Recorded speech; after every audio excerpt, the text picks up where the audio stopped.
Hey everybody, Mr. Hayes back here, Hayes' World of Math. We're prepping for the AP Stats exam, and we're talking about Chapter 3, describing relationships in the practice of statistics, specifically the 5th edition.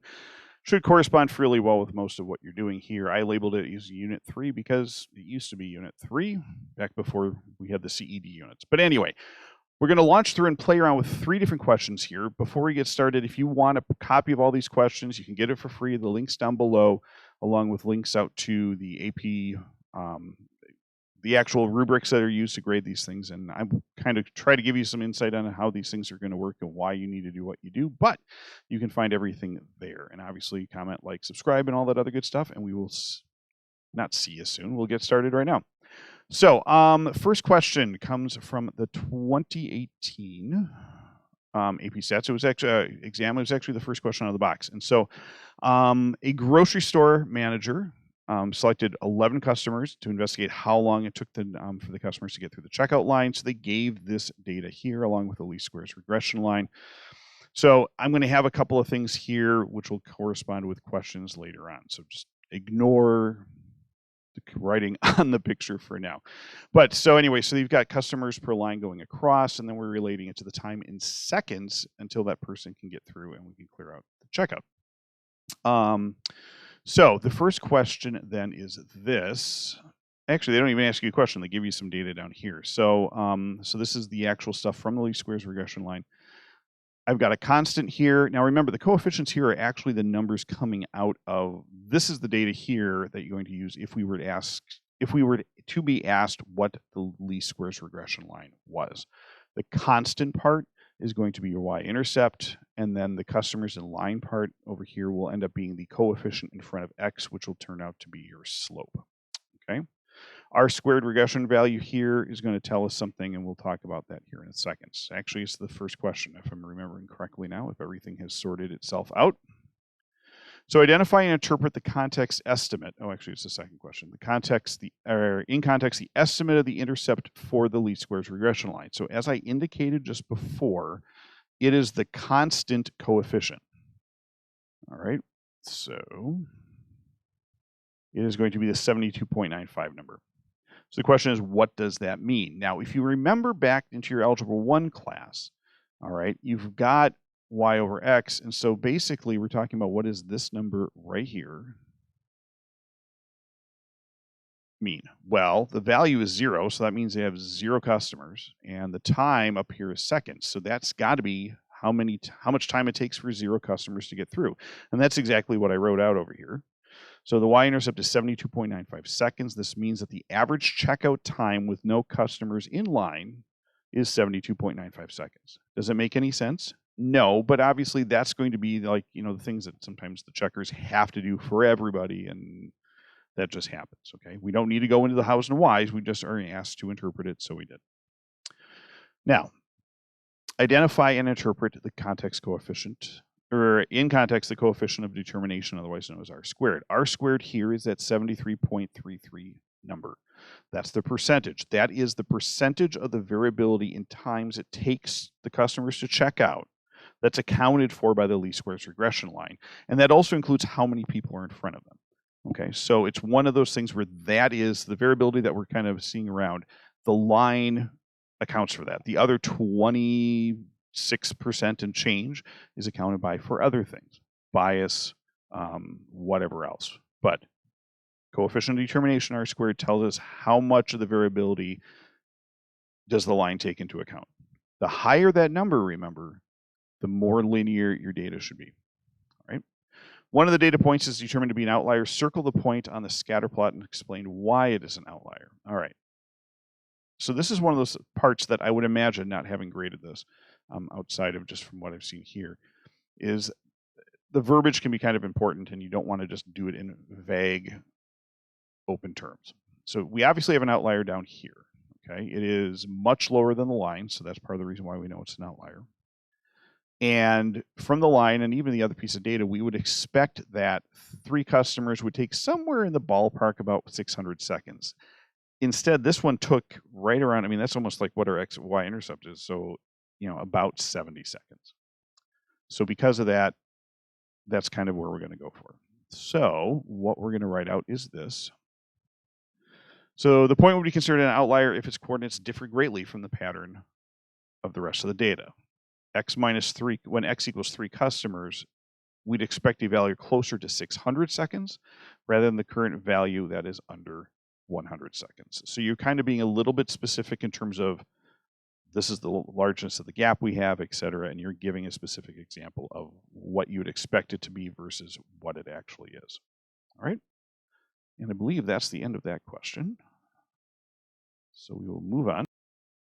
All right, so for the next question, which is from 2017, I moved this down a little bit too fast.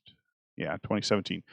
They're asking about relationships about wolves. And so they were measuring the length from tip to tail and compare that to the weight of the wolves. And so the scatter plot of weight versus revealed, there's a relationship between two variables described as positive, linear, and strong. Okay, so remember, you kind of have to talk about which direction the relationship is. Is it linear or not? And then also, or is there some other pattern that's showing up? And is it strong, moderate, or weak? And that depends on how closely tight to that least squares regression line is. Okay. So they go through and they ask you, what does positive mean? What does linear mean? And what does strong mean? So positive relationship, and this I found interesting because I don't know if I would have necessarily done it until I double checked the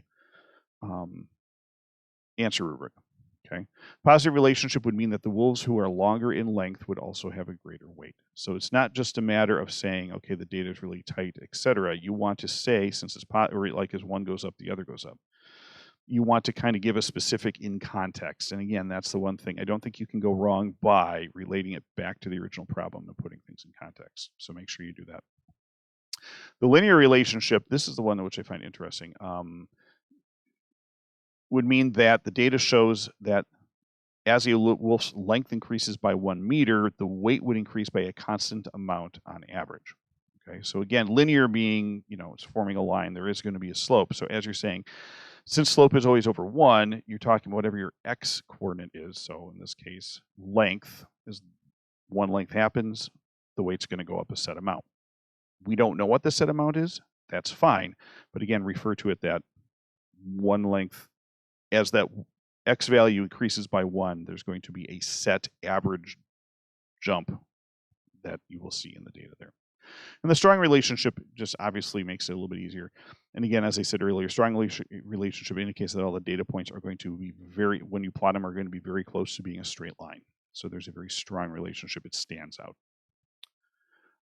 In part 2, they go off and they will say, okay, what happens if we give you this least squares regression line? So again, go back and define, make sure you know what x and y are. X is being length, y is being weight. And so the slope, which is right here, the 35.02. Now go back to your Algebra 1, okay? Think back to Algebra 1. And so remember, slope is just going to be y over x, right? So what is your y variable and what is your x variable label? The y variable is going to be kilograms. The x variable is going to be meters. So it would indicate that you're talking about 35.02 kilograms for every meter of length. All right. And I'm not trying to say, hey, I am trying to say this is super easy. This is stuff that we, at least at our school, deal with. Like my algebra classes, we deal with this all the time. Everything's in context. We throw out the slope and we talk about what it means every single time. So again, go back to that definition of slope being y over x, and you should be fine. And then last but not least, one wolf pack has a length of 1.4 meters and it has a residual of 9.67. So here they're trying to get to, do you know what a residual is? So what was the weight of the wolf? So again, we've got the formula here. We're going to go through and talk about we're going to find the predicted weight. So if we put in 1.4 meters here, we would expect that the weight would be 32.57 kilograms. Since residuals are actual minus predicted, we know that a -1 is going to be below the line. All right, which means that our value should be less than that 32.57 kilograms. So we're going to go ahead and add on that negative 9.67 kilograms onto the weight, which is what I got down here. And I get, oops, I thought I was in highlighter mode. It's going to be right here. Okay. I would guess you'd probably be okay with that, but I went ahead and wrote out before I checked it some context here. So a residual of 9.67 kilograms would correspond to an actual weight of 22.9 kilograms for a wolf, 1.4 meters in length. When you do that, just refer back to what the height is or what the length is, because obviously you need an X and a Y. And there's a lot of different, I mean, the wolf could weigh 22.9 kilograms and be on the line. So we don't know that. So that's why I put that there. Today you get a bonus question of 3. This one's a little different. So you're doing that arm span versus height measurement. Okay, so they're measuring the height in inches and then measuring the arm span and comparing the two. It took 12 seniors to do this. So based on the scatter plot, what's the relationship? So go again. What are the things that you describe a graph on the relationship? Shape. Are there any outliers? Remember SOCS, right? How strong it is, and. Okay, well, we'll just see what you know. So anyway, so here we're going to say the relationship between arm span and height appears to be a strong positive linear relationship between the height and the arm span.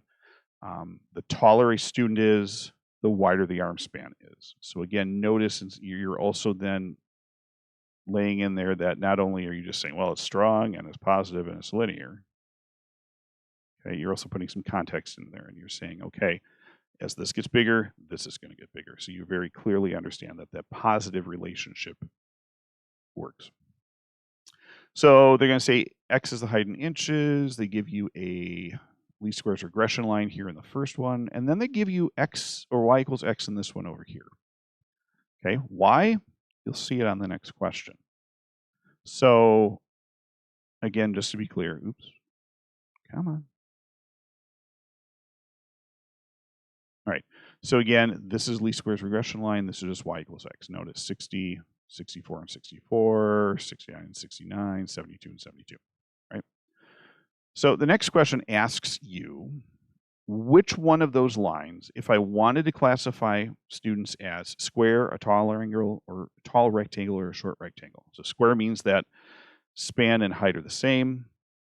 Tall rectangle means that arm span is less than the height, so that, well, actually I put the little pictures down here, honestly, so you can kind of see it.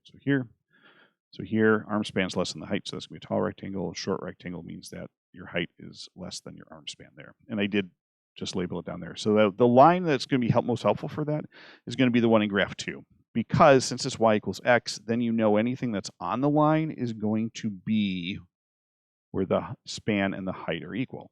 So those are going to be all your squares, which is how I got 3 down here. Everybody for the tall rectangles, we want height to be bigger than the span, which means that since height is your x-axis, I should be going like this. Since height is your x-axis and going bigger, that should be less than that line there. So that would be there. And then the same thing with a short rectangle would be above those. So you get 3, 4, and 5.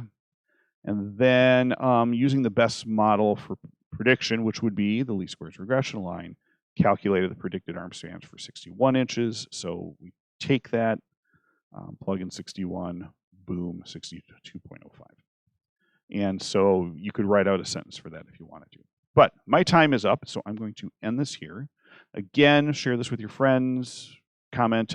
This package down below that are linked down below often will have a few extra problems on there from the AP exams. And again, they're formatted just the way that they were formatted in on the actual AP tests and not all scrunched up. So hopefully you'll find that useful. And if you have any questions, obviously throw them down below, throw me a like and a subscribe, and we'll talk to you soon.